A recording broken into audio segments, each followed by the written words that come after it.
자, 이 시간 우리 함께 읽은 누가복음 2장 40절에서 52절까지의 말씀을 가지고 최근에 팔복을 살펴볼 때는 본문 말씀이 다 한 구절이었잖아요. 오늘 간만에 이 주일날 본문이 기니까 여러분 읽을 때 약간 생소하셨죠? 하여튼 우리 읽었던 이 말씀 가지고 당신의 삶에 예수님이 계십니까? 오늘 좀 설교 제목이 되게 도전적이죠.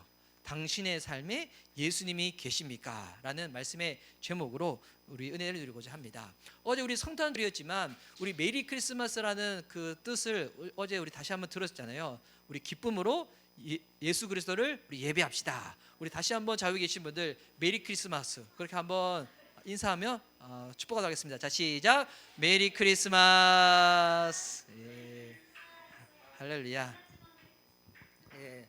메리 크리스마스 생각해보면 꼭 성탄절뿐만이 아니라 주님을 예배하자고 하는 거니까 늘 하시기 바랍니다. 심지어 영화 중에서도 8월의 크리스마스라고 있는데 영화도 8월의 크리스마스 찾는데 믿는 우리들이야 여름에도 메리 크리스마스, 봄에도 메리 크리스마스, 집에서 우울할 때도 메리 크리스마스. 예.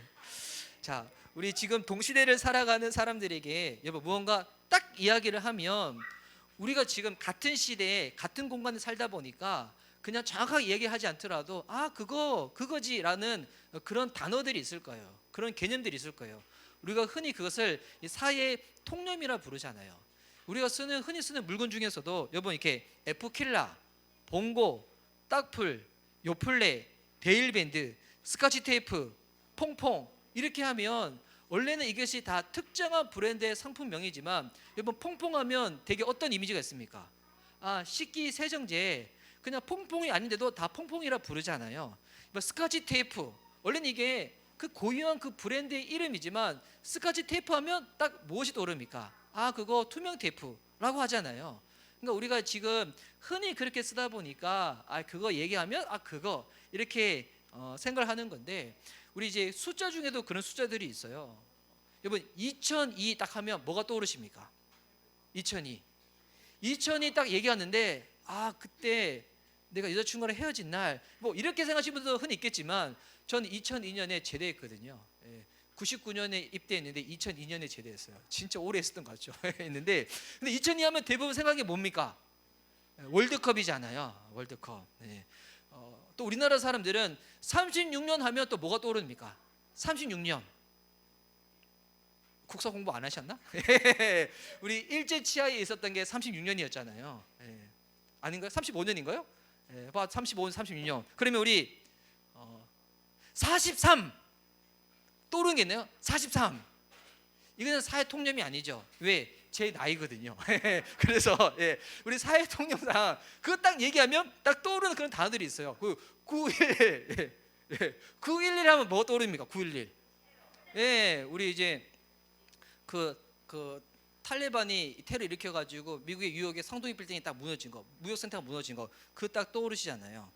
근데 이제 저는 2020도 지금이야 우리가 지금 코로나 이 시기를 계속 보내고 보니까 그렇지만 시간이 지나고 난 다음에 2020 하면 사람들이 딱 이제 그 떠오를 것 같아요. 코로나가 발발한 그 해.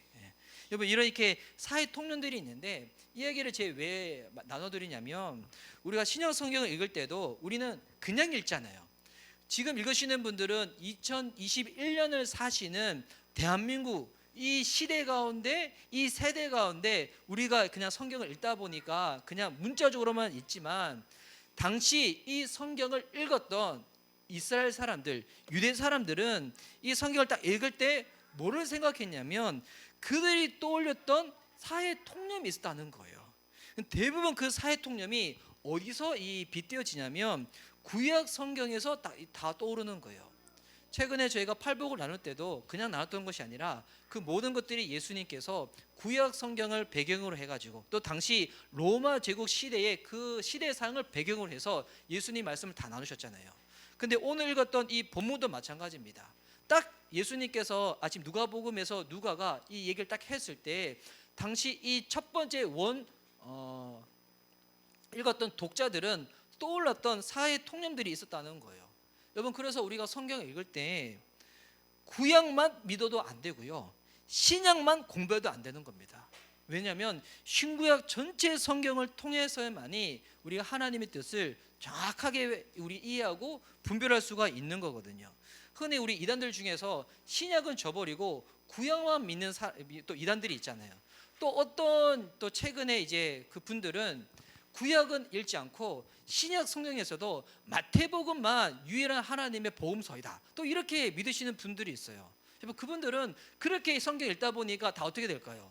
성경을 통해 가지고 하나님 뜻을 이해할 때 정확하게 알기보다도 왜곡되게 이해되는 케이스들이 많이 있거든요. 여러분, 그래서 성경을 읽을 때 구약도 읽고 신약도 읽고 구약과 신약을 통해 가지고 하나님이 말씀하시는 그 뜻, 그 모든 것들을 정확하게 알아야 된다는 겁니다. 그래서 최근에 이제 뭐 그런 논쟁들 중에서도, 이게 뭐 오늘 나누고자 하는 주제 중에 하나는 아니지만 11조에 대한 논쟁들 중에서도 제가 최근에 이제 들었던 이렇게 수업에 종교 사회라는 과목이 있었거든요. 근데 그 과목에서 마지막 이 3주차는 돈에 대해서만 나눴어요. 그러니까 한국 교회 재정의 상태, 그리고 지금 대한민국의 재정의 상태, 이 상태에서 헌금을 어떻게 드려야 되고 헌금을 어떻게 사용해야 되고, 진짜 이 한국 교회가 자본주의를 넘어서서 이겨낼 수가 있을까, 이런 걸 나눴는데, 근데 그때 이제 맹점 중에 하나가 뭐냐면 11조에 대한 이야기가 있었거든요. 근데 이제 예수님 믿는 분들 중에서도 11조는 구약 성경에만 나와 있는 거기 때문에 신약을 살아가는 우리들 가운데는 11조 드리지 않아도 된다라고 이야기하시는 분들이 있어요. 신학자들 중에서도, 목사님들 중에서도. 여러분, 어떻게 생각하세요? 뭐 그런 분들은 신약 성경을 제대로 안 읽어서 그래요. 여러분, 신약 성경에 보면 예수님께서 이 11조에 대해서 이야기를 할 때 당시 바리새인들은 11조를 했지만 11조에 담겨 있는 정신과 그 의미는 제하여 버린 채 외식적으로만 했거든요. 그때 예수님이 그들을 호되게 혼내시면서 너희는 이것도 행하고 저것도 해야 된다고, 11조를 드리면서 그 정신 의미까지도 같이 담아서 드려야 된다고. 근데 신약 성경에서는 11조보다도 훨씬 더 큰 개념으로 주님께서 말씀하시는 게 있거든요. 그건 뭐냐면 물질의 10분의 1만 하나님 것이 아니라 네 몸 자체가 하나님이 받으시는 거룩한 산 제물이라고.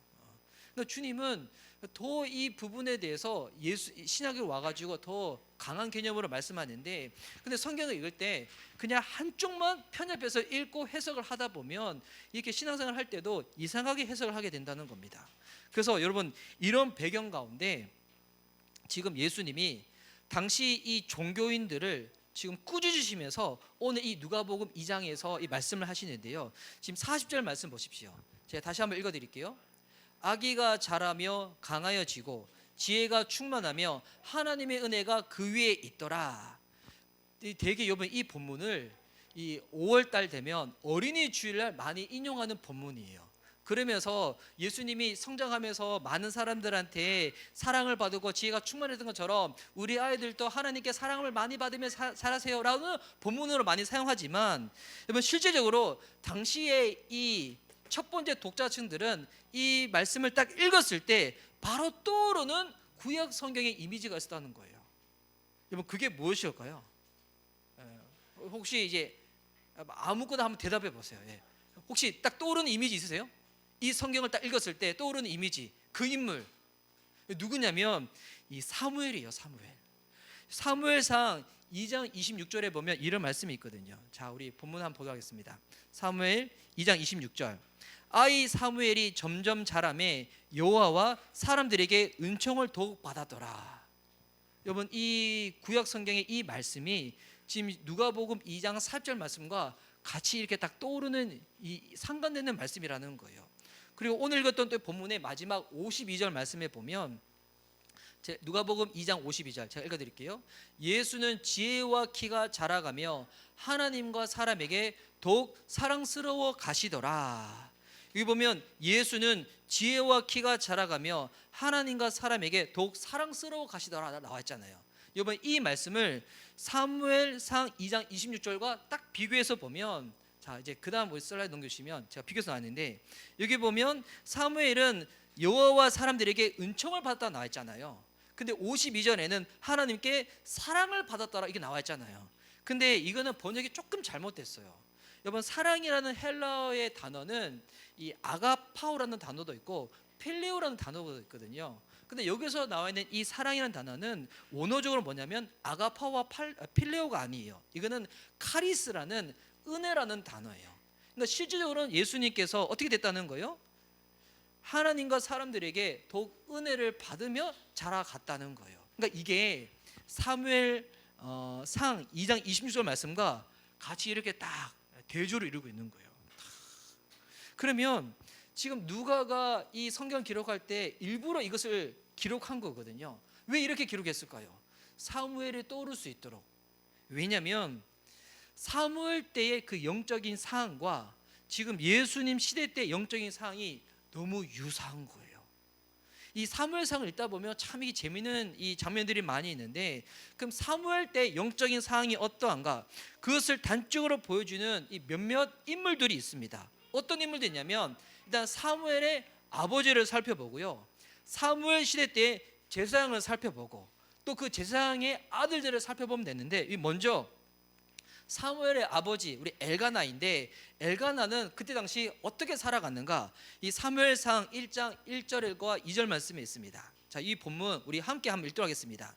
자, 우리 앞에 우리 자막에도 나와 있고, 여러분 괜찮으시면 성경을 보시면 더 좋으세요. 왜냐하면 사무엘상 1장, 2장, 3장에 흘러가는 흐름이 쫙 이렇게 되어 있는지 보시면 좋은데, 자, 사무엘상 1장 1절에서 2절. 우리 훌륭하십니다. 우리 대부분 다 또 성경을 가지고 계시고 종교 성경을 가지고 계시고. 자, 사무엘상 1장 1절 2절 우리 함께 읽도록 하겠습니다. 자, 시작. 에브라임 산지 라마 다임 소빔에 에브라임 사람 엘가나라 하는 사람이 있었으니 그는 여호와람의 아들이요 엘리우의 손자요 도의 증손이요 숲의 현손이더라. 그에게 두 아내가 있었으니 한 사람의 이름은 한나요 한 사람의 이름은 분인나라. 분인나에게는 자식이 있고 한나에게는 자식이 없었더라. 자, 지금 사무엘의 아버지 이름이 등장하죠. 누굽니까? 엘가나입니다. 근데 이 엘가나의 지파가 어디냐면, 여기 사무엘상 1장 1절에 보면 에브라임 산지라고 나와 있다 보니까 많은 사람들은 엘가나의 지파를 에브라임 지파라고 생각을 해요. 근데 그거는 성경을 전체로 안 봐서 그런 거예요. 그 성경을 전체로 봐야 되는 게, 이 엘가나의 지파가 어디인가? 역대상에 가면 이 엘가나의 지파가 소개되어 있는데요, 역대상 6장 33절. 자, 제가 한번 읽어드릴게요. 찾을 수 있는 분은 찾으셔도 되고, 아니면 나와 있는 자막을 보시면서 함께 읽도록 하겠습니다. 자, 시작. 직무를 행하는 자와 그의 아들들은 이러하니 그앗의 자손 중에 헤만은 찬송하는 자라. 그는 요엘의 아들이요 요엘은 사무엘의 아들이요. 자, 이 보니까 지금 사무엘의 지금 직계가 쭉 나와 있으면서 지금 어떤 지금 자손의 후손이 쭉 나와 있잖아요. 보니까 그앗의 자손 중에 헤만은 찬송하는 자라. 그는 요엘의 아들이요 요엘은 사무엘의 아들이요 나와 있잖아요. 근데 이 사무엘의 아들이 지금 어느 직계에 속했다는 거예요? 그앗 자손 중에 있다는 거예요. 여러분, 이 그앗이 누구냐면 레이의 지금 아들 중에서 한 사람이 이 그앗이거든요. 그러니까 이 사무엘은 어느 지파에 속해 있는가? 에브라임 지파가 아니라 레이 지파에 속해 있는 사람이라는 거예요. 특별히 이 엘가나 집안은 지금 보니까 찬송하는 집안은 아니잖아요. 지금으로 따지면 이 경배와 찬양, 성가대에 속해 있는 사람이라는 거예요. 이 찬양하는 사람들. 그래서 이 사무엘은 어느 지파 사람이라고요? 에브라임 지파가 아니라 레이 지파라는 거예요. 그러면 이 엘가나도 레이 지파잖아요. 그러니까 레이 지파는 어떤 일을 하는 사람입니까? 구약 성경에서 여호와의 앞에 제사를 드릴 때 제사를 수정하는 사람들이고, 특별히 제사장 계열들은 레이 지파 중에서 아론의 직계의 자손들을 통해 가지고 제장들이 나오거든요. 그만큼 성전에서 일을 하는 사람이었다는 거예요. 그런데 이 엘가나의 지금 아내가 몇 명이라고요? 2명이라는 거예요. 2명. 제사장이 될 수도 있는 사람인데 아내가 몇 명? 2명. 이번 이에 대해서 전혀 경각심이 없었던 시대가 사무엘 때의 시대였다는 것입니다. 그래서 이것도 보면 한나는 아이가 없는데 분인나는 아이가 있었잖아요. 이것도 다 빗대어서 얘기하고 있는 거예요. 열매가 있어야 될 사람한테는 열매가 없고, 열매가 없어야 될 사람한테는 열매가 있는, 악한 사람 세상에서 잘 나가고 선한 사람들은 세상에서 오히려 더 안 나가는, 그 같은 모든 시대들을 이것을 통해서 지금 꼬집어서 이야기를 하고 있는 것입니다. 그러니까 엘가나 사무엘의 아버지는 레이 지파임에도 불구하고 아내를 여러 명 거느리고 있는 사람. 그리고 이제 그때 당시에 제사장이었던 엘리의 상태를 한번 보도록 하겠습니다. 사무엘상 3장 1절과 2절입니다. 여러분 성경 한번 찾아보세요. 사무엘상 3장 1절과 2절. 이 시간은 지금 이렇게 예배 시간이다 보니까 그냥 부분적으로 성경을 찾지만 나중에 한번 사무엘상 1장, 2장, 3장을 읽어보세요. 와, 진짜 이게 기가 막힙니다. 그때 당시에 이 영적인 시대 이 타락상들이. 사무엘상 3장 1절과 2절 우리 함께 읽도록 하겠습니다. 자, 시작.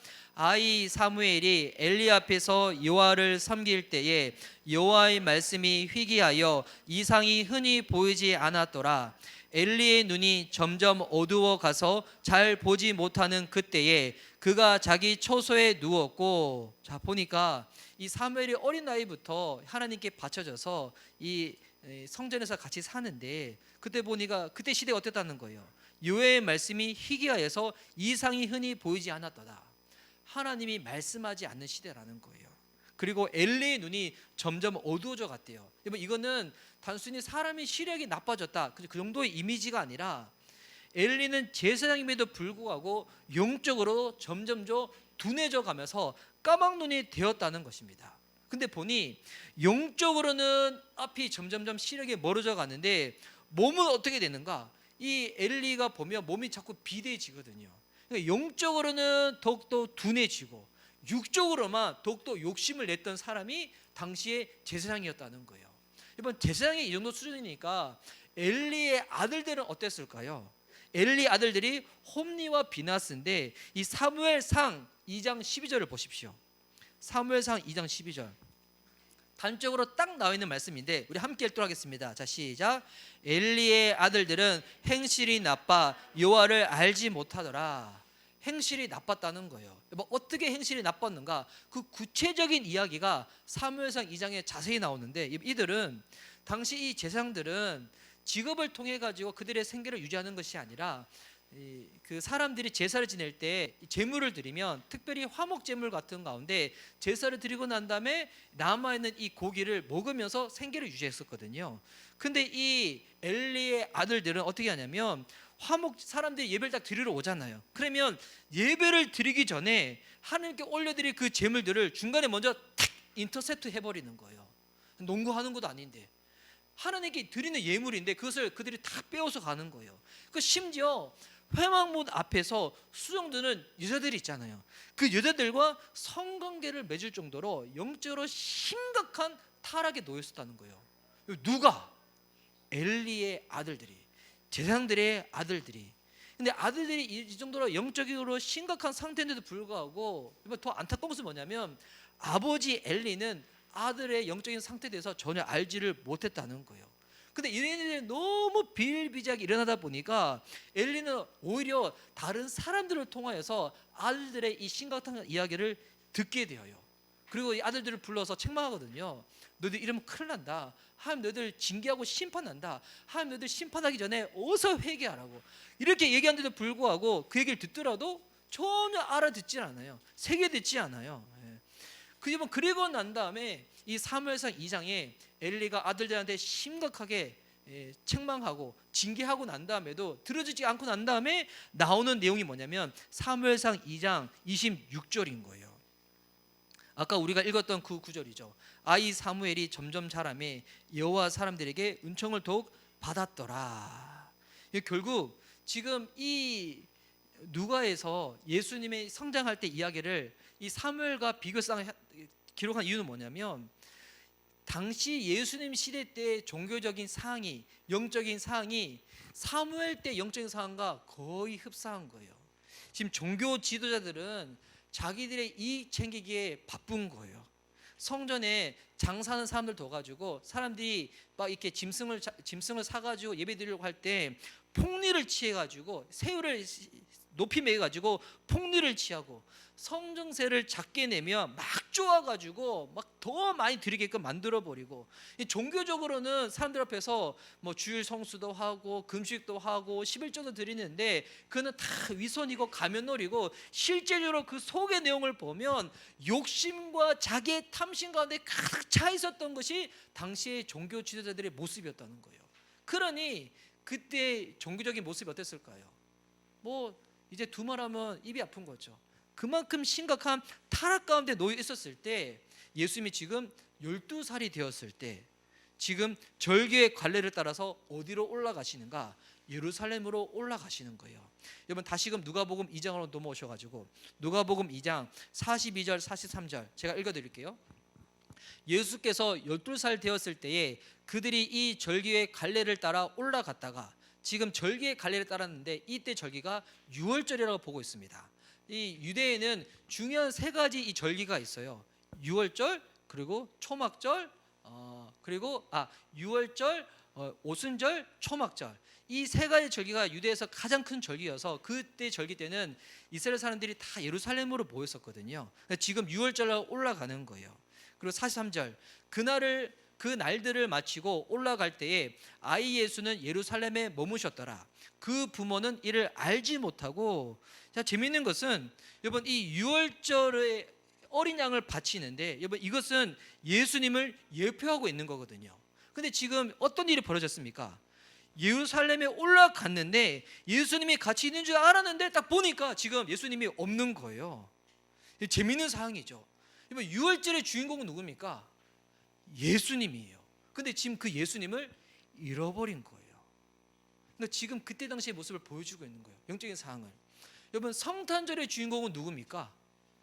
예수님이죠. 우리가 요즘 산타를 많이 외치고 막 그러는데 여러분 성탄절의 주인공은 산타가 아니에요. 예수님이에요. 그런데 요즘 많은 사람들이 성탄절을 보낼 때 어떻게 보내는가? 예수님을 잃어버리고 사람들끼리만 모여가지고 모임하고 행사를 지낼 때가 많이 있는 거예요. 안타까운 거죠. 근데 예수님을 잃어버린데 언제가 지나서 알았냐면 하루가 지나서요 예수님이 없는 줄 알았다는 거예요. 44절 말씀 보세요. 동행 중에 있는 줄로 생각하고 하루길을 간 후 친족과 아는 자 중에서 찾되 보니까 예수님이 같이 있는 줄 알았는데 하루가 지나고 나서야 예수님을 잃어버린 줄 알았는 거예요. 이거 보면 좀 의아스럽지 않아요? 예수님의 부모 요셉과 마리아가 예수님과 같이 있는 거 당연한 건데 어떻게 잃어버렸는가? 왜 이랬냐면 당시 이 유월절은 큰 절기였기 때문에 마리아와 요셉만 가는 게 아니에요. 나사렛에서 출발할 때 여러분 동네 사람들이 다 같이 무리를 위해서 출발하는 거예요. 출발하면서 그때 유대인들은 공동체 정신이 강해가지고 아이들은 아이들끼리 가면서 꼭 자기 부모가 아니어도 다른 사람들이 다 챙겨주면서 같이 무리로 때려져서 다 가는 거예요. 돌아올 때도 사람들이 많잖아요. 어른들은 어른끼리 가고 아이들은 아이들끼리 가더라도 꼭 자기가 자기 아이들뿐만이 아니라 다른 사람들이 같이 돌보아 주는데 근데 딱 봤더니 같이 아이들 틈에 속해가지고 예수님이 있는 줄 알았는데 딱 보니까 없는 거예요. 그래서 막 찾아보는 겁니다. 친족 중에서도 찾아보고 아는 자 중에서도 찾아봤는데 근데 없는 거예요. 근데 이 내용이 왜 이렇게 기록되어 있는가? 당시의 영적인 시대상에 대해서 지금 비꼬아서 보여주고 있는 거예요. 예수님이 당연히 우리와 함께하는 줄 알았는데 예수님 함께한다고 생각해가지고 성탄절날 행사도 치르고 가족들 모임도 하고 바쁘게 만나는 거예요. 제가 주일 학교 예배 때마다 늘 그 얘기했는데 성탄절은 케이크 썰어 먹는 날이 아니라고.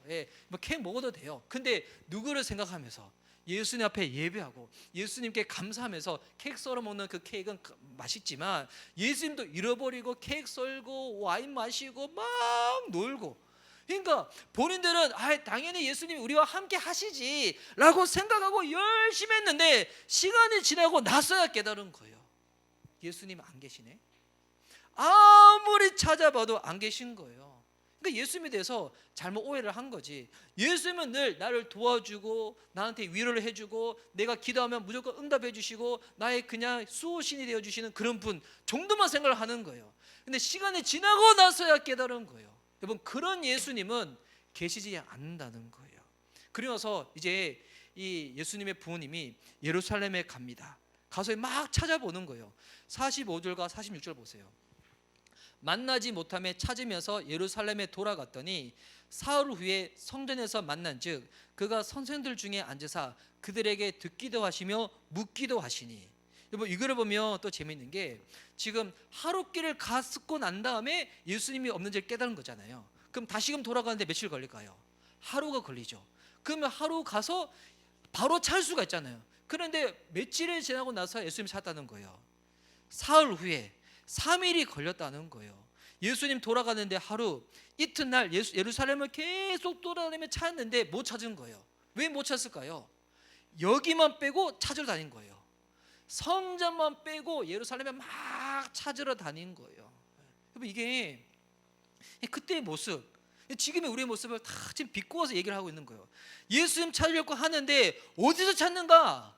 엉뚱해서 찾으려고 한다는 거예요. 여러분, 예수님은 어디서 만나는지 아십니까? 예배 자리에서 만나는 줄 믿습니다. 지금 예수님 지금 성전에 계시잖아요. 그때 성전은 어떤 곳이에요? 하나님께 예배하는 곳이잖아요. 예배의 자리, 예배하는 삶에서만 예수님을 찾을 수 있는데, 근데 많은 사람들은 주님 만나는 예배 자리를 다 제쳐두고 엉뚱한 곳에서 예수님을 찾으려고 하는 거예요. 여러분, 그런 예수님 안 만나지죠. 요즘 이 코로나 때문에 정말 심각한 게, 그때도 말씀드렸지만 코로나 때 지금 문 닫은 교회가 6,000개에서 9,000개라고 하잖아요. 근데 아직까지 사람들은 본인들이 신앙이 있다고 생각해. 교회는 출석 안 하는데, 섬기는 교회는 없는데, 그러면서 예수님 당연히 내 삶 가운데 계시지. 물론 여러분 꼭 교회를 다녀야지만 구원받는 건 아니지만, 여러분, 예수님을 만나는 자리는 어디냐면 예배의 자리에서 만나는 줄 믿습니다. 내 삶이 예배 삶이 되어질 때, 그때 예수님을 만나는 것이지, 예배는 드리지 않는데 예수님 내 삶 가운데 있다고 사람들은 착각하는 거예요. 심각한 문제죠. 제가 이번 주 중에 오늘 자매님을 만났는데, 이 자매님이 이제 다음 주에 영국으로 유학 가기 전에 인사하고 가겠다고 이제 만났었거든요. 근데 제가 이 자매님 만나고 나서 제가 오히려 이렇게 은혜를 받았어요. 근데 이 자매가 본인이 이제 유학 가기 전에 최근에 계속 기도를 했다는 거예요. 하나님이 자기한테 허락하신 부르심이 무엇일까? 근데 보니 여러분, 부르심이라는 게 복잡하지 않습니다.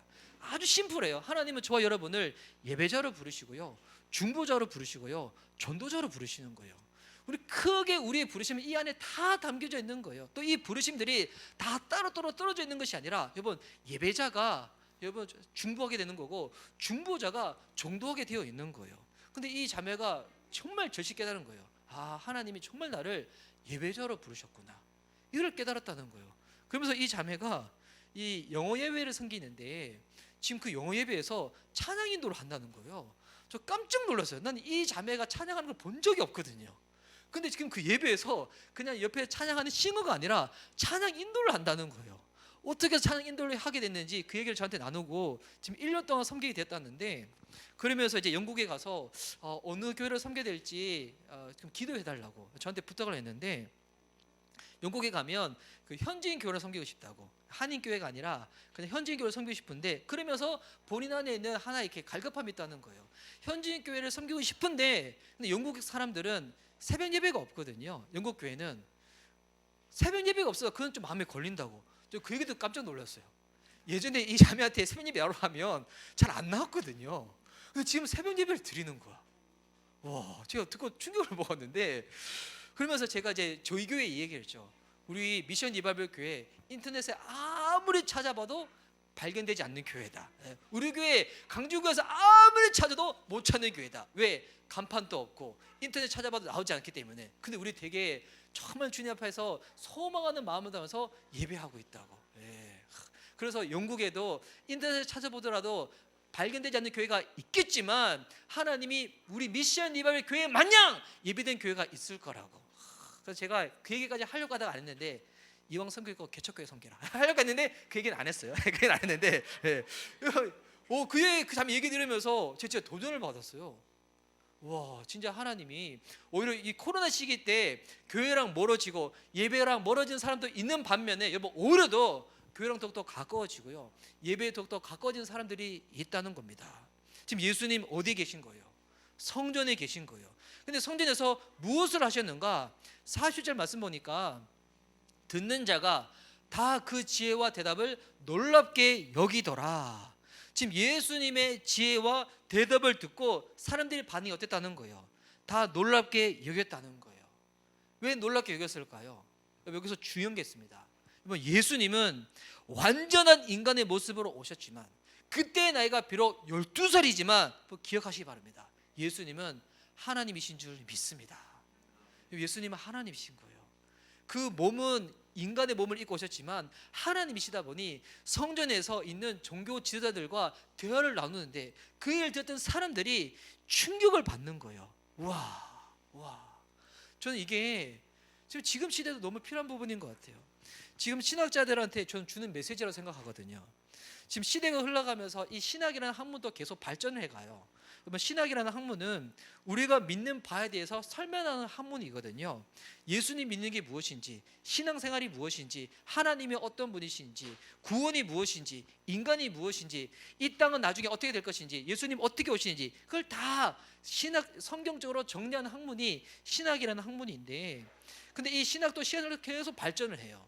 특별히 발전되는 학문 중에서 병증학이라는 학문이 있어요. 이 병증학은 뭐냐면 기독교를 논리적으로 설명하는 거예요. 근데 이제 우리나라는 이 병증학이 발전이 잘 안 돼 있어요. 왜 그러냐면 우리나라 사람들은 대부분 믿을 때 생각 잘 안 하고 믿거든요. 이게 그러니까 예수님 믿더라도 성경을 덮어두고 믿어. 그러니까 얘기하면 그냥 다 받아들여. 성경 없는 애도 얘기하면 다 받아들여. 그래서 우리나라가 그렇게 이단이 많은가 봐요. 근데 우리나라도 이게 신학이 발전하면서 우리나라 사람 되게 똑똑하잖아요. 똑똑한 머리 가지고 이 병정학을 계속 좀 발전시켜 가지고 예수님 이렇게 이성적으로 잘 못 믿는 분들한테 설명해 주는 거 좀 했으면 좋겠는데, 근데 이 방향성이 주님을 향하여 딱 가게 되면 이렇게 신학을 통해서도 더 많은 사람들이 수용할 수 있도록 발전을 하는데, 근데 만약 이 방향성이 주님이 아니라 인간 안에만 머물게 돼 있다 보면 어떤 신학이 생기게 되냐면 자유주의 신학이라는 게 발전하게 돼 있어요. 요즘 이게 진짜 심각한 게, 요즘 우리나라의 신학계를 이끌어가는 전체적인 풍토가 뭐냐면 자유주의 신학이에요. 제가 20대 때 처음에 신학을 할 때만 하더라도 자유주의 신학이 이처럼 한국교회 그때는 주류가 아니었어요. 근데 지금은 주류예요, 주류.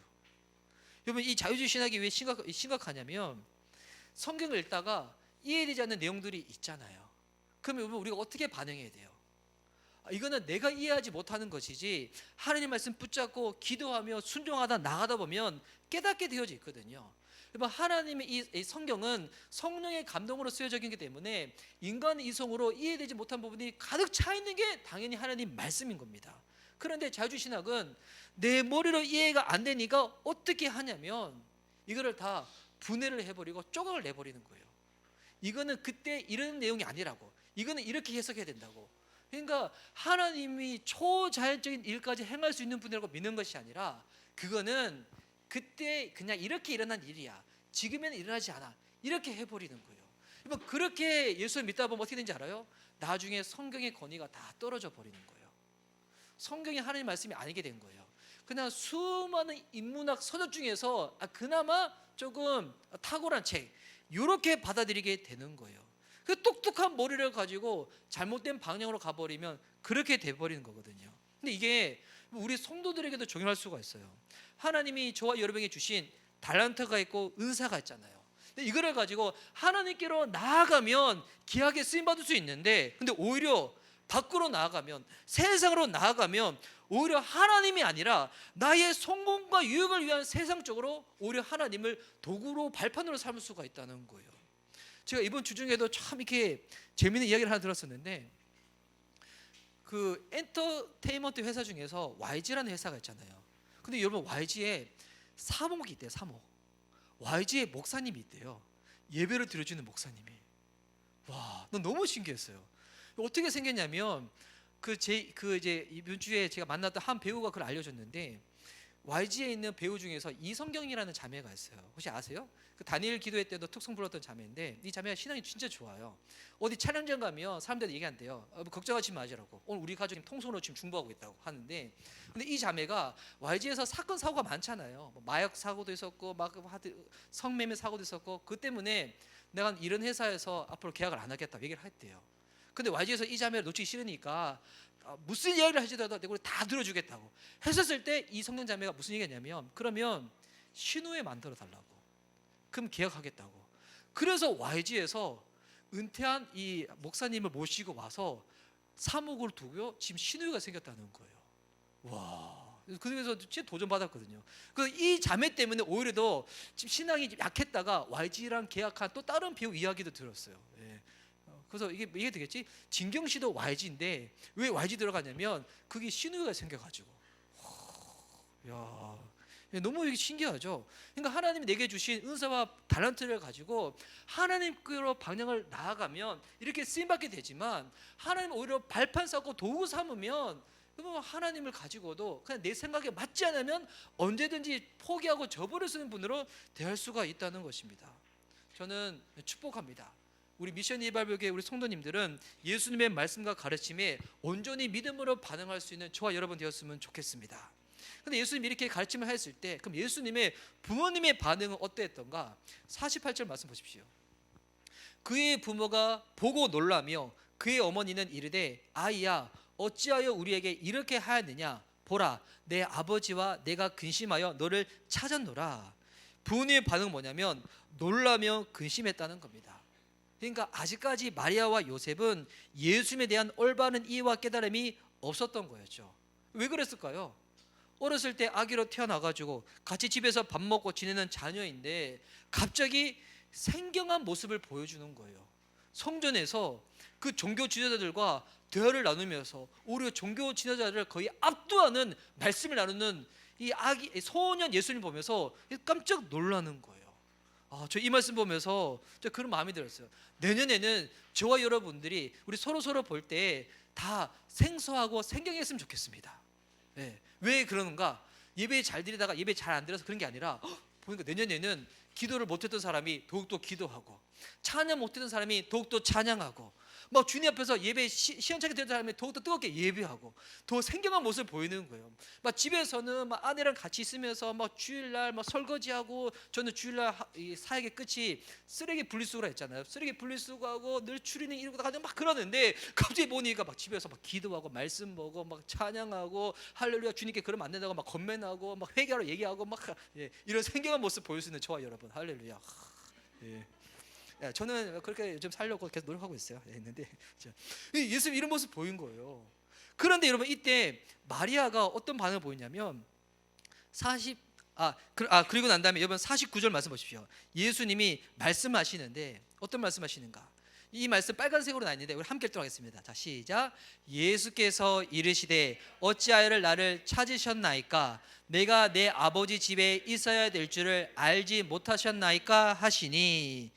여러분 이 말씀은 예수님이 태어나시고 난 다음에 첫 번째로 하신 말씀이 기록되어 있는 거예요. 그렇죠. 지금 소년 시절에 하신 말씀이 기록되어 있으니까 예수님 탄생하시고 난 다음에 첫 번째 말씀 무슨 말씀 하시는가? 이곳이 아버지의 집이라는 거예요. 여러분 성전은 어떤 곳인가? 아버지의 집이라는 겁니다.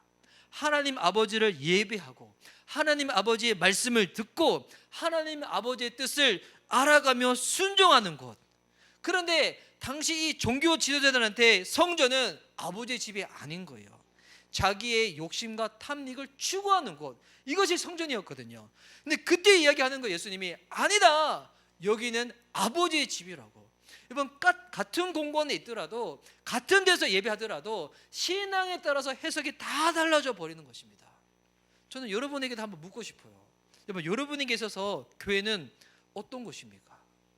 이 교회가 건물이 아니니까 다르게 또 말씀드려서 질문 드려서 여러분에게 있어서 이 미션 이바벨 교회, 미션 이바벨 공동체는 어떠한 곳입니까?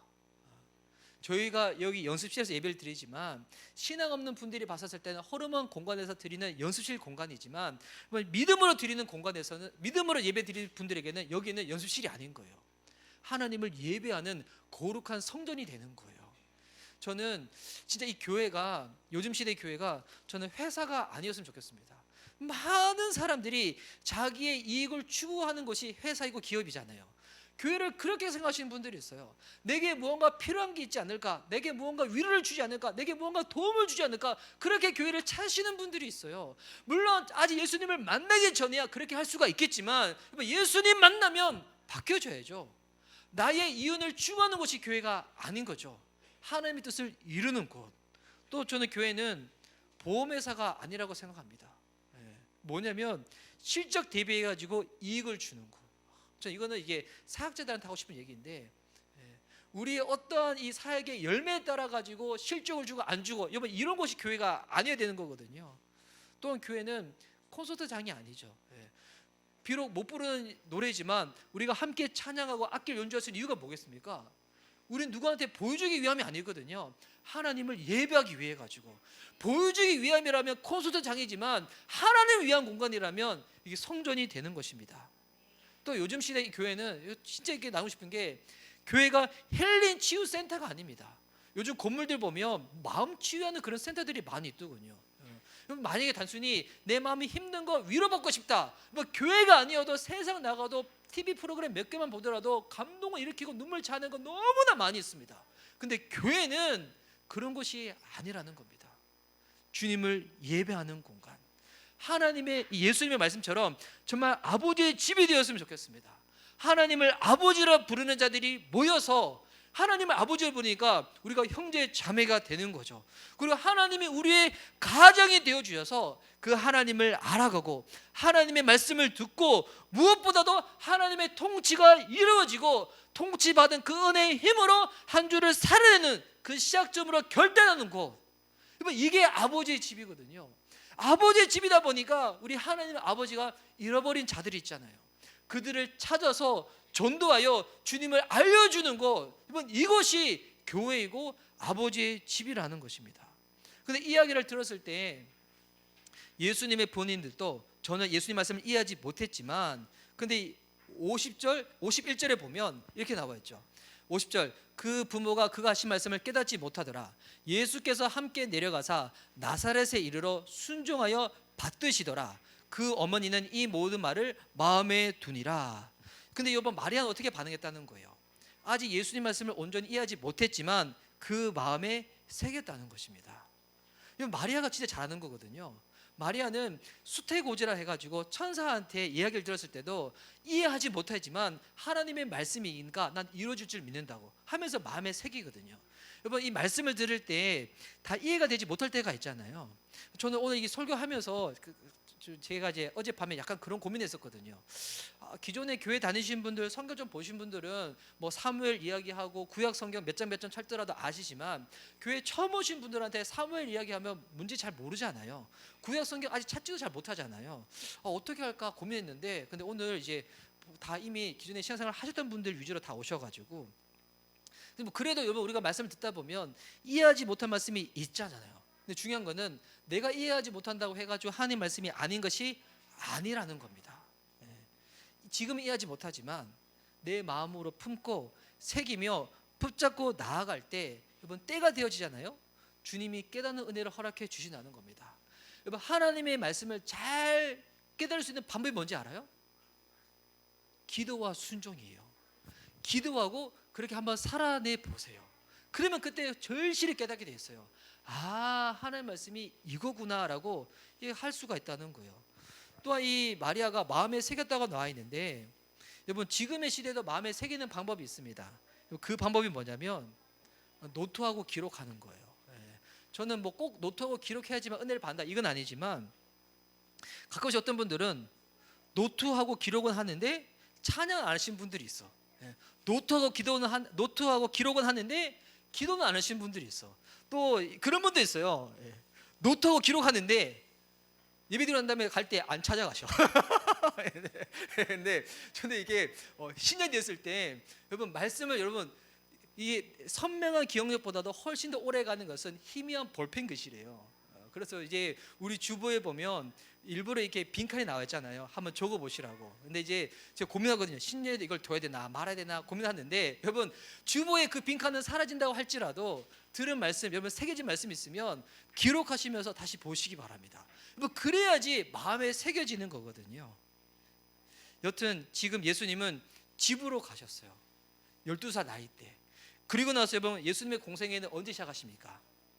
30살에 시작하시잖아요. 그럼 18년 동안 예수님은 어떤 삶을 사신 거예요? 이 가정에서 인간 예수님으로서 하나님의 나라의 사역을 준비하고 계셨던 거예요. 그래서 51절 말씀 보니까 나사렛에 이르러 순종하여 받드시더라 나와 있잖아요. 이 성경 표현을 어떤 목사님은 이렇게 말씀하신 분이 있어요. 정말 치열하게 하나님 나라를 준비하셨더라고. 와, 여러분, 예수님은 하나님 나라의 사역을 어디서 준비하셨다고요? 집에서 준비하셨다는 거예요. 가정에서 준비하셨다는 거예요. 여러분, 교회의 회복은 가정의 회복과 맞물려 일어나야 되는 거예요. 어제 우리 오후에 우리 남아 계신 분들과 아이 교육에 대해서 잠깐 나눴었잖아요. 나눴었는데 정말 이 진짜 가정이 행복할 수 있는 방법, 그때도 나누었지만 가정이 교회되면 됩니다. 그래서 우리 가정에서 아이들을 말씀으로 양육해가고 또 이 가정에서 주님 오심을 소망하는 그런 가정이 되었으면 좋겠습니다. 그리고 여기 있는 우리 청년분들도 나중에 배우자를 만날 때 저는 꼭 이런 가정을 꾸렸으면 좋겠습니다. 함께 하나님 나라의 사역에 대해서 나누고 소망하고 예배드릴 수 있는 그와 같은 가정. 저 이 얘기를 너무 자주 해가지고 지금 더 하면 잔소리 될 것 같아가지고 요 정도 하고 넘어갑니다. 하면 설교만 길어지니까. 그러고 나서 마지막 52절 말씀 보십시오. 52절 말씀 함께 읽도록 하겠습니다. 자, 시작. 예수는 지혜와 키가 자라가며 하나님과 사람에게 더욱 사랑스러워 가시더라. 자, 예수님의 성장을 어떻게 기록했냐면 지혜와 키가 자라갔다고 나왔어요. 키가 자라갔다는 것은 육적인 성장인데, 근데 왜 굳이 지혜가 자라갔다고 나왔을까요? 지혜가 자라갔다고. 여러분, 이게 그냥 또 적은 게 아니겠죠. 이것도 누가가 의도를 하고 적어 놓은 거예요. 사복음서는, 이 네 권의 복음서는 각자 주된 독자층이 다르다고 했잖아요. 마태복음은 유대인들, 마가복음은 로마인들, 그 시간이 지난 다음에 쓰여졌던 요한복음은 예수님에 대해서 그때 하나님의 아들이냐 마냐 시비가 많았는데 예수님의 하나님의 아들임을 기록하기 위해 쓰여진 게 요한복음. 그럼 누가복음은 독자층이 누구였을까요? 헬라인이었어요. 이방인들을 염두에서 쓰여졌던 거거든요. 왜냐하면 당시 이 누가복음을 기록했던 누가가 이방인 사람이기 때문에. 근데 이 헬라인들은 무엇을 추구하는 사람들이었냐면 이게 고린도전서 1장 22절과 24절에 나와 있는데요. 자, 우리 찾아서 한번 읽어보도록 하겠습니다. 고린도전서 1장 22절에서 24절. 자, 고린도전서는 뒷부분에 나와 있죠. 자, 우리 찾으신 분들은 우리 함께 읽도록 하겠습니다. 자, 시작. 유대인은 표적을 구하고 헬라인은 지혜를 찾으나. 자, 여기서 여러분, 헬라인은 뭘 찾는다고요? 지혜를 찾는다는 거예요. 근데 헬라인은 지혜를 찾는데 여기 사도 바울이 지혜를 찾는 헬라인들한테 이야기를 하는 거예요. 23절 읽도록 하겠습니다. 시작. 우리는 십자가에 못 박힌 그리스도를 전하니 유대인에게는 거리끼는 것이요 이방인에게는 미련한 것이로되. 24절. 오직 부르심을 받은 자들에게는 유대인이나 헬라인이나 그리스도는 하나님의 능력이요 하나님의 지혜니라. 유대인들은 표적을 구하고 헬라인들은 지혜를 찾는데 사도 바울이 이야기하는 거예요. 우리가 너에게 보여줄 표적이 있다, 능력이 있다, 지혜가 있다. 그 누구라는 거예요? 십자가에 못 박혀 죽으신 예수 그리스도라는 거예요. 그리스도가 바로 하나님의 능력이고 하나님의 지혜라는 거예요. 헬라인들은 지혜를 갈망한다고 하는데 사도 바울은 알려주죠. 우리가 보여줄 지혜는 예수님밖에 없다고. 이게 하나님의 지혜라고. 이 지혜라는 이 단어가 헬라어로는 소피아라고 하거든요. 이 소피아가 있다 보니까 이 히랍 철학파 중에서는 소피스트라고 있잖아요. 이 자막을 한번 넘겨주시겠어요? 예. 소피스트라는 철학자들이 있는데 이 소피스트들은 겉으로 보기에는 지혜를 추구한 사람들로 보이지만 여러분, 이 당시 이방인들 헬라인들이 생각했던 최대의 행복은 뭐냐면 이 지혜 안에서 행복을 발견한다고 생각했던 거예요. 그래서 지혜를 찾았지만 실질적으로 뭐라고 설명되냐면 이들은 행복을 추구했던 사람이라는 겁니다. 근데 그런 헬라인들한테, 이방인들한테 오늘 누가가 말해주고 있는 거예요. 지금 행복이 어디 있는 줄 아냐고. 예수 그리스도 안에 있다는 거예요. 여러분, 행복이 어딘지 아십니까? 예수님 안에 있다는 것입니다. 지금 예수님 안에서 지금 그 행복 여러분 찾으셨습니까? 여러분, 예수님을 만나는 것은 세상이 줄 수 없는 행복이 내 삶 가운데 임하는 것입니다. 성탄절은 됐는데 예수님도 잃어버리고 예수님 안에 있는 행복도 잃어버려서 그냥 세상에서 보고 마시고 즐기는 것으로 행복을 찾는 사람들 가운데 지금 이 누가가 말하고 있는 거예요. 진짜 행복은 다른 곳에 있는 게 아니라고. 예수님 안에 있다고. 우리의 삶이 행복으로 나갈 수 있는 방법, 예수님을 주인 삼는 것입니다. 우리 가정이 주님 안에서 행복할 수 있는 방법, 예수님을 우리 집안의 가정으로 두는 것입니다. 여러분, 예수님 안에 행복이 있습니다.